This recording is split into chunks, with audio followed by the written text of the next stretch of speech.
নমস্কার। নাগরিক বনে সবাইকে স্বাগত। পেহেলগাম ঘটনার পর ভারত পাকিস্তানের সম্পর্ক খুবই খারাপ অবস্থায় এবং যুদ্ধ লাগার মতো পরিস্থিতি, এবং ভারত সরকার জানিয়ে দিয়েছে এর যোগ্য প্রত্যুত্তর নেওয়া হবে। সেই জঙ্গি হানায় মৃত ২৬ জন ভারতীয়র, যারা এই দুর্বিষহ হামলা চালিয়েছে, তাদের চিহ্নিত করে উপযুক্ত জবাব দেওয়া হবে। সেই প্রেক্ষাপটে দুদেশের মধ্যে যে যুদ্ধ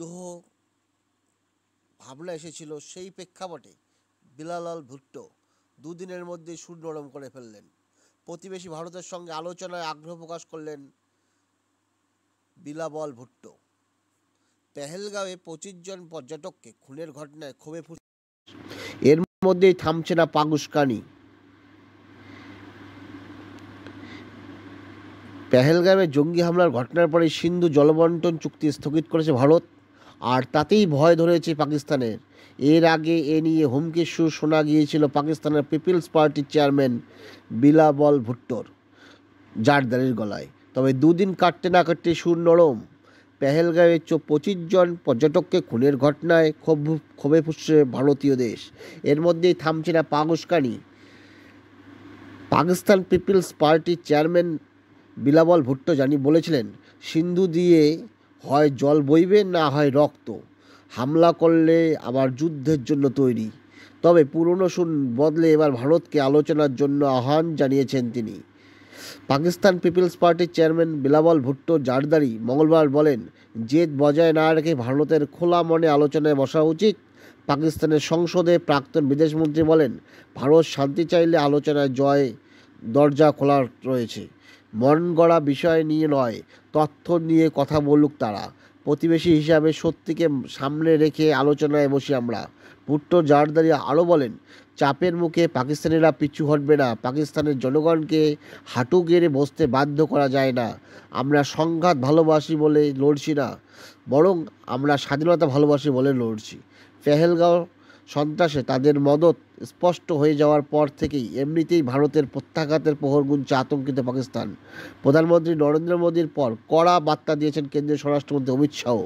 অন্যদিকে প্রধানমন্ত্রী পূর্ণ স্বাধীনতা দেওয়ার পর জলে স্থলে অন্তরিক্ষে মহড়া আরও জোরদার করেছে ভারতের সেনাবাহিনী। পেহেলগাঁওয়ে জঙ্গি হামলায় ২৬ জনের মৃত্যুর পর সিন্ধুর জলবন্টন চুক্তি স্থগিত করে দিয়েছে মোদী সরকার।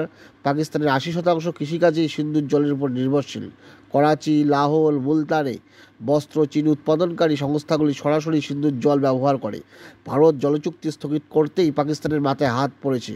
শুরু হয়েছে ফাফা হুমকি, হুঁশিয়ারি। বিলাল ভুট্টো জারদারির পাশাপাশি এর আগে পাকিস্তানের প্রতিরক্ষামন্ত্রী খোয়াজা আসিফ বলেন, যদি সিন্ধুতে এরকম নির্মাণ কাজ করে, আমরা সেই নির্মাণ কাজ ধ্বংস করে দেব।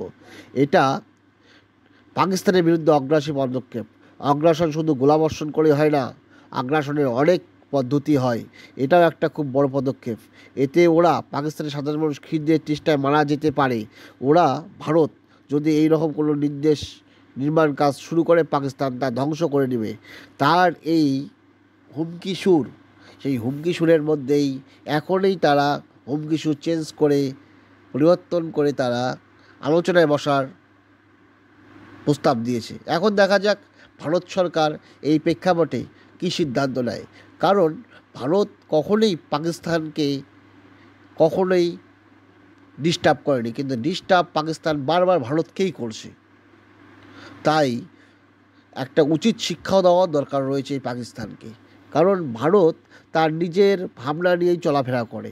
সেখানে পাকিস্তানের এই পরপর এইরকম জঙ্গিহানাকে মদত দেওয়া, এটা অবশ্যই পাকিস্তানকে উপযুক্ত জবাব দেওয়া খুবই জরুরি বলে মনে করছে সকল ভারতীয় জনমানুষে। এই কথা আলোচিত হচ্ছে। আপনারা কি মনে করেন? এই বিলাল ভুট্টোর নরমে ভারতের প্রত্যাঘাত কি ভারত বন্ধ রাখবে, না প্রত্যাঘাত জরুরি?